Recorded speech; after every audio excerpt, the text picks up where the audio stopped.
극동방송 애청자 여러분 평안하십니까?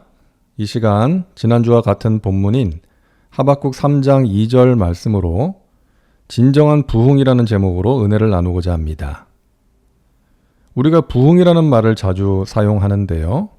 주로 숫자가 증가했을 때, 모이는 사람이 늘어났을 때 부흥했다라는 말을 하죠. 성경을 보면 부흥의 결과로 나타나는 수의 증가가 있습니다. 사도행전 2장을 보면 하나님께서 구원받는 사람을 날마다 더하게 하셨다라고 말씀합니다. 초대교회에 나타난 성령의 역사로 인해 구원받는 사람이 늘어난 것이죠. 부흥입니다. 자, 그런데 수의 증가가 부흥이 아닌 경우도 성경에서 볼 수가 있습니다. 예수님께서 오병이어의 기적을 행하신 후에 많은 사람들이 예수님을 찾아옵니다. 그러자 예수님께서 그들에게 말씀하시죠. 너희가 나를 찾아온 것은 내가 하는 일에서 하나님을 보았기 때문이 아니라 내가 너희를 배부르게 해주었기 때문이구나. 썩어질 양식을 구하지 말고 너희의 영혼을 살찌게 하는 양식, 영생을 주는 양식을 구해라. 그것이 무엇입니까? 그것을 얻으려면 어떻게 해야 합니까? 내가 생명의 떡이다. 내게 오는 자는 결코 줄이지 않을 것이고 나를 믿는 자는 영원히 목마르지 않을 것이다. 그 말씀을 듣고 많은 사람들이 예수님을 떠나갑니다. 그들은 예수님이 전하시는 말씀, 영혼을 살리는 소식보다는 단지 배불리 먹고 병이 낫는 현실적인 필요를 채우는 것에만 관심이 있었던 것이죠. 많은 사람들이 모였지만 그것은 부흥이 아니었던 것입니다. 자, 그렇다면 부흥의 본질은 무엇일까요? 한 단어로 표현한다면 변화라고 할 수 있습니다. 마음과 생각에 일어나는 변화, 삶에 나타나는 변화, 성령의 능력으로 일어나는 변화가 부흥의 본질입니다. 이러한 부흥은 자신에 대한 각성으로 출발합니다. 하박국서는 하나님께서 하박국 선지자를 통해서 경고하신 말씀인데요. 한마디로 죄에 대한 심판의 메시지입니다. 죄에 대한 심판을 경고하시는 하나님의 마음은 심판이 목적이 아니라 그 경고를 듣고 잘못된 길에서 돌이키기를 원하시는 것이죠. 그래서 구약의 선지서들을 보면 죄에 대한 심판과 함께 회복에 대한 약속이 있는 것입니다. 잘못을 깨닫고 돌이키면 회복하시겠다는 거예요. 세상에는 두 종류의 사람이 있습니다. 의인과 죄인이 있는 것이 아니라 자기 잘못을 깨닫는 죄인과 깨닫지 못하는 죄인이 있는 것이죠. 다윗의 인생에 있어서 최고의 순간은 자신의 잘못을 깨닫고 통에 자복했을 때가 아닐까요? 사울은 그게 없어서 망한 것이죠.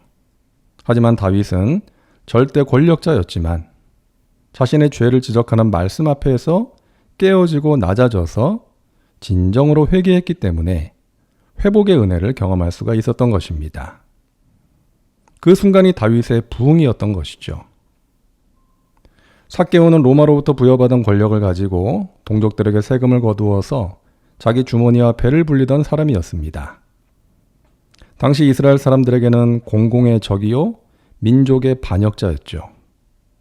그렇게 살던 삭개오가 예수님을 만나서 말씀을 듣는 가운데 자신에 대한 각성이 일어납니다.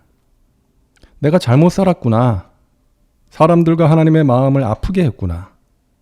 그 각성이 결단과 행동으로 이어집니다.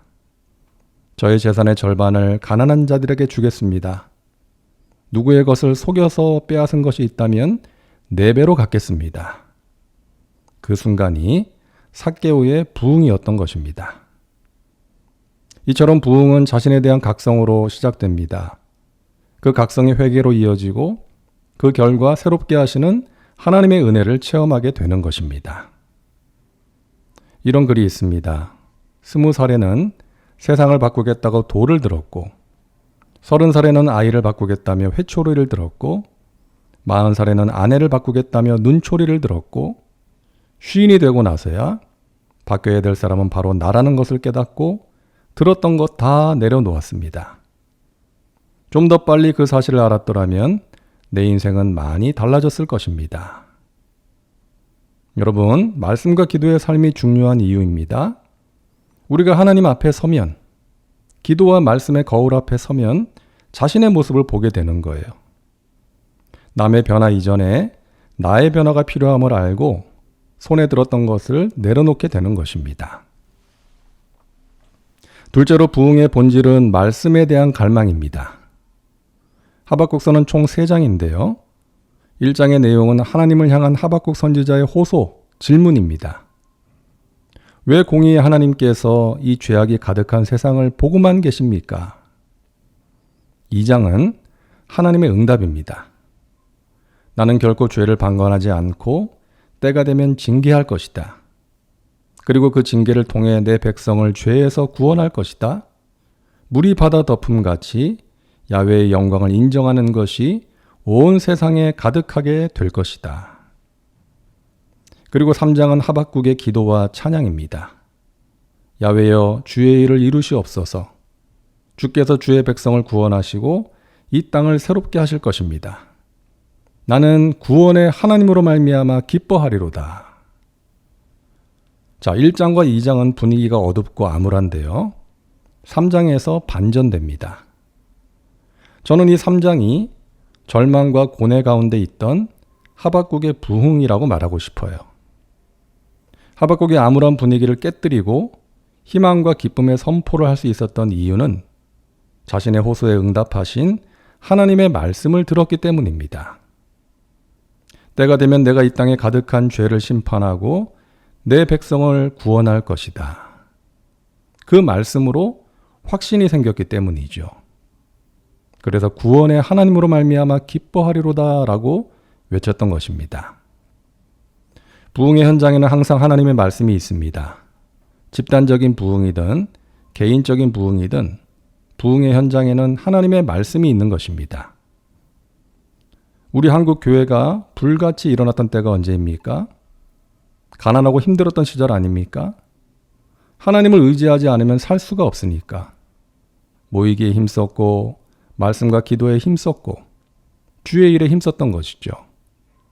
성경이 너덜너덜해질 때까지 읽고 또 읽고 설교 테이프가 늘어질 때까지 듣고 또 듣고 요즘은 그때와 비교하면 얼마나 말씀을 듣기가 쉬워요. 손에 들고 있는 휴대폰으로 전 세계의 다양한 말씀을 들을 수가 있지 않습니까? 사랑하는 여러분, 저와 여러분에게 말씀에 대한 갈망과 열정이 회복되기를 바랍니다. 아무리 바빠도 밥은 먹는 것처럼 영의 양식을 먹어야 영혼이 살아납니다. 살아서 역사하신 하나님의 말씀으로 우리의 심령에 부흥이 일어나는 것입니다. 마지막으로 부흥은 우리의 심령에 기쁨이 회복되는 것입니다. 지금 하박국 선지자가 보고 있는 현실은 정의가 사라지고 불의와 죄악이 판을 치는 상황입니다. 암울한 상황이죠. 그런데 3장에서 뭐라고 외칩니까?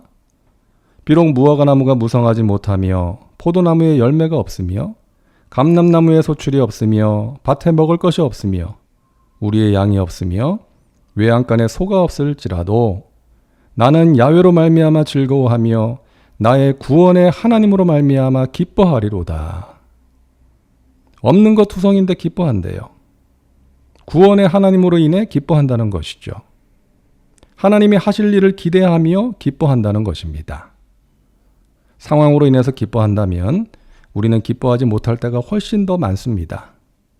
항상 기뻐하라는 말씀에 순종할 수가 없는 것이죠.